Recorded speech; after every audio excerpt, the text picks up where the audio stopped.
Hi gang, it's Jim Sterling here with another episode of Jimquisition. Before we get on to the topic at hand, I thought it'd be fun if we did an unboxing. Gonna unbox the Nintendo Switch, the new Switch from Nintendo.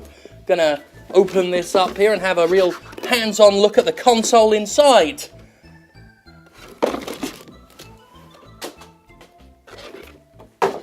Dildo? I realise this is the third video in a row on a similar subject, and maybe you are expecting something about the Nintendo Switch today. I swear I'll get off the topic of absolutely mind-numbingly stupid video game developers eventually, but today now we gotta talk about STICLI Games. And if you're at all tired of watching developers reach into their diapers and fling their shit around, imagine how I feel. Apparently, I'm increasingly becoming the guy whose face they love to hurl that crap at the most. Why? How do they keep thinking it's a good idea? So STICLI Games, or STICLI, or STICLI, or what the fuck ever, is allegedly a 5-person game studio based in Cyprus. It put out an early access game called Airport Master, an airport simulator that's pretty boring and uneventful. Although it is in early access, it's another one of those severely undercooked experiences that got released long before it had enough content to justify charging money at any stage of development. It's not particularly remarkable at all, aside from its eye-gouging menu design. Near as I can tell, I'm the only critic who's actually looked at the thing, which is hardly surprising because it's a subpar unfinished airport sim in a world full of shitty to decent airport sims. Also, this part of the video is my actual official review for Airport Master, making it official product criticism, which it is, and I score it 3 out of 10. It's not as good as Breath of the Wild, which I've been enjoying on my Nintendo Switch and would much rather be talking about than dealing with these drivel-spouting incompetence. The footage I'm using to demonstrate my point visually falls under fair use rules, and to really hammer it into this studio's thick fucking head, I am not presenting Airport Master as my own video game. I didn't make it. God no. And I am no official spokesperson for the company. I am an independent video game critic, providing independent criticism of a video game, and am absolutely not interested in confusing this trademarked work with any other trademarked work. Yes, I said trademarked work, not copyrighted, because this miserable hole that squirted out Airport Master decided to try an all-new tactic I've not been the target of before. This isn't a copyright strike. This is a report for trademark violation, an attempted trademark takedown. Hot off the heels of Digital Homicide's sad conclusion, and just as Dallas Review is getting pilloried for his behaviour over fur fun, a new challenger arrives, and it's no less bafflingly imbecilic. Saturday morning, after my video had been up for a week without issue, I received an email from YouTube informing me that it had received a trademark complaint. The complaint was from the aforementioned STICLI, citing a violation of its wordmark and logo in my video Airport Master Airboard Disaster. There are some things immediately off about this claim, such as STICLI's inability to provide a registry number or status for its trademark. Also, looking around online, nobody seems to be able to find any evidence of Airport Master being trademarked at all, but I'm sure it'll turn up if it's real. This is an interesting route for a company to take. It would seem that STICLI knew full well that DMCA copyright strikes were a bad way to take down a video, since the copyright protection program can make channels like mine harder to hit, and there's not been a copyright takedown that hasn't to date blown up in a developer's stupid fucking face. So instead, it looks like to me they've attempted to circumvent copyright systems by going through the trademark route, regardless of how little sense it makes in this particular issue. This literally is not a trademark dispute. You cite trademark violations to protect your brand from misrepresentation, to stop other companies selling shit that uses the logos of your shit or is named or presented in such a way that audiences could easily confuse the two works in dispute. But I'm not pissing into Coca-Cola cans, resealing them and selling them as Coca-Cola, am I? To be honest, I have no idea what sort of dispute Coca-Cola would lead to, which is why we scrapped the project, but in any case, for STICLI to have grounds for a complaint, it would have to argue over copyright infringement, not trademark. It tried to go too big with this, and in doing so had the flimsiest premise for its activities. Like I said in my well-worded email that YouTube encouraged me to write, they basically brought a gun to a knife fight and left the bullets at home. For further flimsiness, let's look at what STICLI cites as evidence for this alleged trademark violation. It names an end-user license agreement you apparently adhere to when you install Airport Master, specifically Section 4, which reads, and I quote, quote, "Trademarks and rights to the software. The end user recognises that all the rights associated with the software as well as the rights related to the trademarks, royalties and copyrights are the property of STICLI Games and are protected by international laws and treaties. Any use of copyright holders, trademarks, imagery, content, videos, graphical elements, names, plot in any activity including but not limited to producing third-party video content, electronic and on-paper publishing, creation of promotional content, etc. is only possible with prior written permission of copyright holder." Right, so obviously it should go without saying that EULAs are not the legally binding contracts video game publishers wish they were. Yeah, companies small and big love these things and will fill them with all sorts of self-protecting, self-serving bullshit. But these little pretend contracts tend to overreach, and when they do, courts tend not to rule in their favour. You'll also note how this section constantly refers to STICLI as the copyright holder and doesn't really explain how third-party video content and the need to acquire written permission from STICLI to criticise its fucking video game pertains to trademarks. It's almost like this thing is complete and total bollocks written up by people who don't know what the fuck they're doing. Another fun note, one part of the EULA seems to attempt to one-up Steam's own policies, declaring that you cannot get a refund for Airport Master for any reason.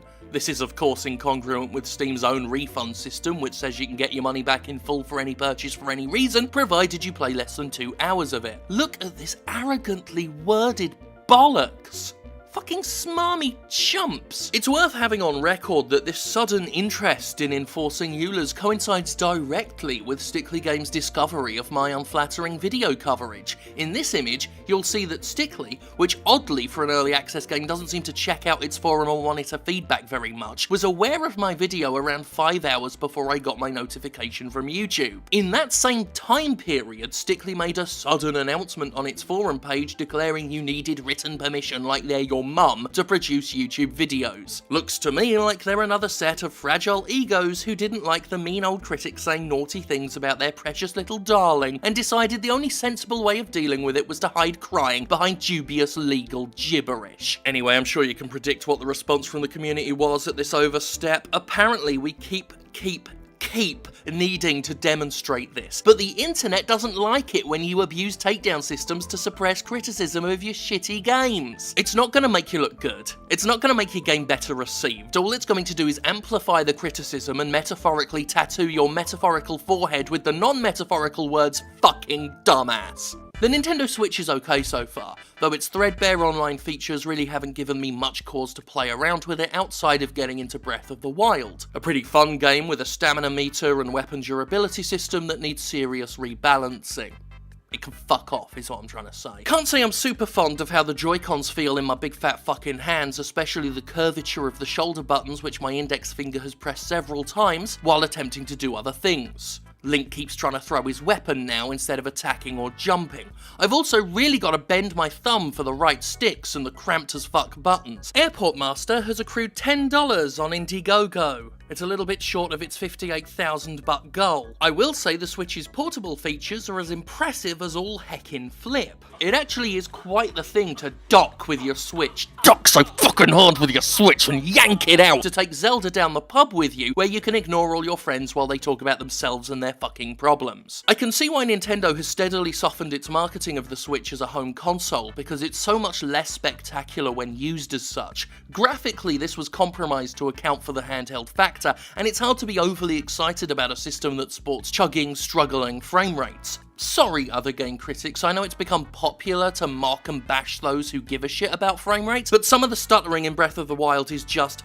fucking pants. The fact the game actually performs better when undocked is just, well, let's just say it's very, very Nintendo. Playing Zelda, buddy? Do you like Zelda? Do you like Zelda? Oh, eat a Switch. Eat the Switch. Eat it. STICLI Games thinks it's being crafty. The trademark takedown skirts the usual process that puts the onus on the accuser to prove they have a legitimate claim. Your regular DMCA copyright strike would let you appeal the claim and force the claimant to either pursue you in court or ignore it for the 2 weeks it takes until YouTube lets the claims expire. This new method cuts out any appeal process, and so far it's hard to tell where YouTube would swing on this. As I write this part, STICLI has literally just replied to me claiming it's not seen my video, video, which is suspect, and that it doesn't want to stop criticism, but it does want me to take my video down. Wants me to take my video down, write to them, asking permission, and then re-upload the video, and No, that's not how this is going to work. That doesn't really work for me at all. I'm afraid you don't get to threaten me by saying you're taking my video down if I don't do it myself. Trying to match my patronising tone was cute, but ultimately, you won't win this one.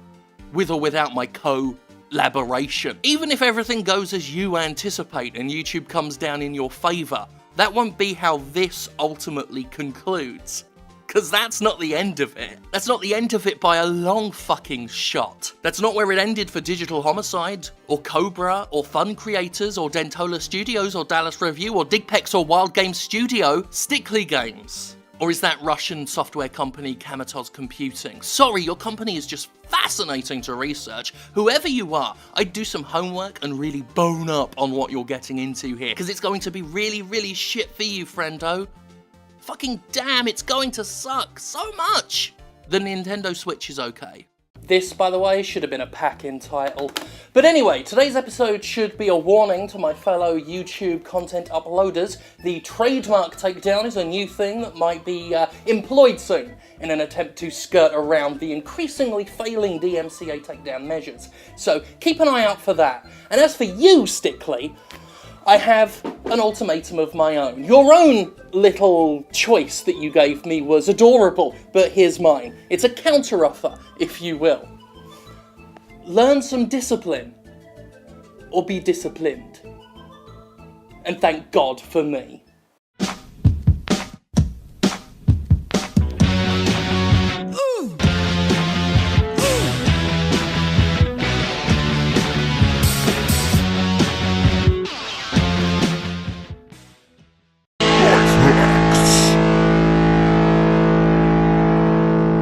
What up YouTube, it's your boy Jim Sterling with another life hack, allowing you to live your life to the maximals! Today, I'm going to teach you how to live your life to the freshest. If you need to wash your hands with water, if, for example, you've just dropped some major toiletage, use soap.